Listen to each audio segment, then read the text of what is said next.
우리 지역의 핫 이슈를 전해드리는 토크인 전남입니다. 복지TV 전남방송 이영춘 본부장과 함께합니다. 안녕하십니까. 안녕하십니까. 유초중고등학교 교육재정의 주요 재원인 지방교육재정 교부금 감액으로 2021년 전남도 교육청 교육재정 운영에 비상이 걸렸죠? 네, 그렇습니다. 이 같은 사실은 교육부가 이달 들어 시도 교육청 예산과장회의를 통해 2021년도 예산 편성을 위한 주요 재원인 보통교부금을 전남도교육청은 지난해 본 예산보다 2,090억 원이 줄어든다고 밝혔기 때문입니다. 이는 코로나19 여파로 인한 정부 세수 감소로 교육부 지방교육재정교부금이 전년 대비 2조 원이 감소됐기 때문입니다. 자체 수입을 늘릴 수 없어 대부분 의존 재원에 기대하는 지방교육 재정의 특성상 보통교부금이 차지하는 비중이 높아 교부금 감소는 지방교육 재정을 더욱 열악하게 만드는 요인으로 작용하게 됐습니다. 네, 특히 이 같은 원인으로 전남교육청의 보통교부금 지원금이 연 3조 원대가 무너지면서 올해도 정부의 3차 추경으로 인한 교부금이 크게 감소해 전남교육의 차질이 우려된다고 하죠? 네, 그렇습니다. 2021년 전남교육청 보통교부금은 2조 9,900억 원으로 2018년부터 3년간 유지해온 3조 원대가 무너졌고, 특히 감액된 2천억 원은 전남도 내 모든 유, 초, 중, 고 특수학교에서 1년 동안 사용할 수 있는 학교 기본 운영비에 해당하는 규모입니다. 또 보통교부금은 감소한 반면 인건비 등 경상 지출이 지속적으로 늘고 코로나19로 인해 방역과 미래 교육 기반 구축을 위한 새로운 지출 수요가 발생해 교부금 감액 체감폭은 더 크게 느껴지고 있습니다.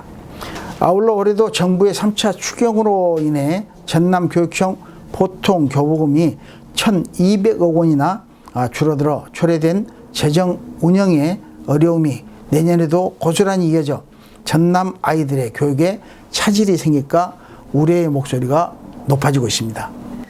네, 현재 전남도교육청은 재정 운영에 어려움이 계속될 것으로 보고 사업 재조정 등 자구책 마련에 나섰다는데요. 네, 그렇습니다.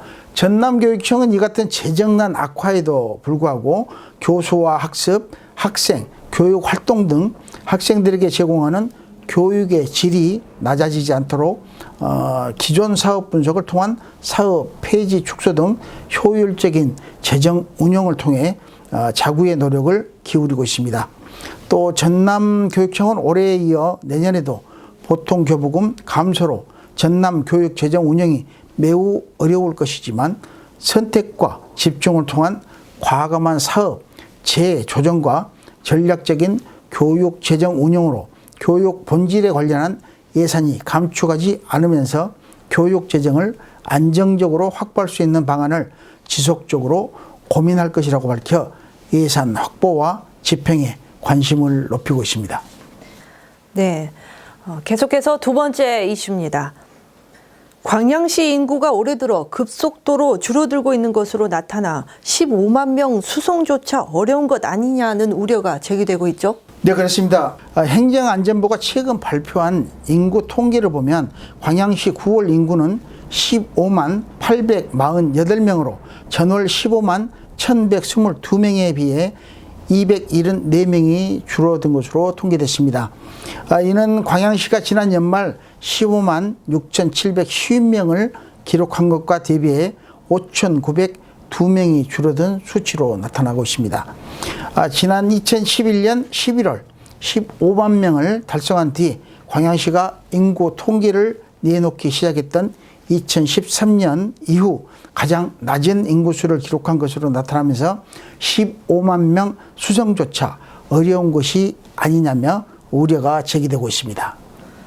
네, 그런데 이처럼 인구가 급격히 감소된 원인은 어디에 있습니까? 네, 가장 큰 원인은 한 생활권인 순천시로의 전출이 가장 큰 원인으로 꼽히고 있습니다. 광양시 관계자도 순천이 신대지구 성장과 이 아파트를 비롯해 서면지구와 광양시와 경계지역인 성가롤로 병원 주변에 새로운 아파트 단지가 건설 조성 중이어서 순천 쪽으로 인구가 유출된 것으로 보인다고 최근 상황을 분석했습니다.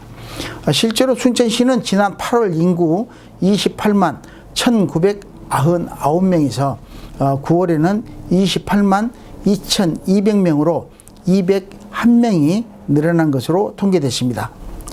반면에 8월과 9월 여수시는 28만 603명에서 28만 545명으로 쉬운 8명, 고흥군 역시 6만 4,198명에서 6만 4,085명으로 113명이 줄어든 것과도 대비됩니다.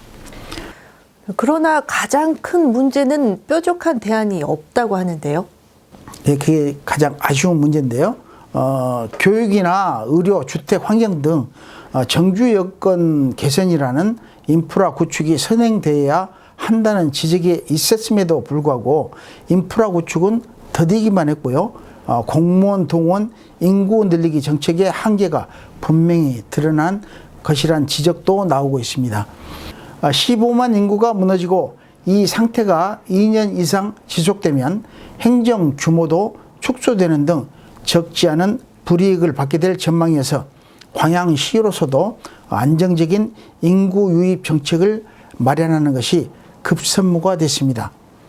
광양시 관계자는 다양한 인구 정책을 펼치고 열심히 노력하고 있지만 인구 늘리기가 현실적으로 쉽지 않다라고 전해지면서 어려움을 토로해 시민사회가 함께 나서 지혜를 모아야 한다는 목소리도 나오고 있어 대안이 절실한 실정입니다. 네, 수고하셨습니다. 지금까지 토크인 전남이었습니다.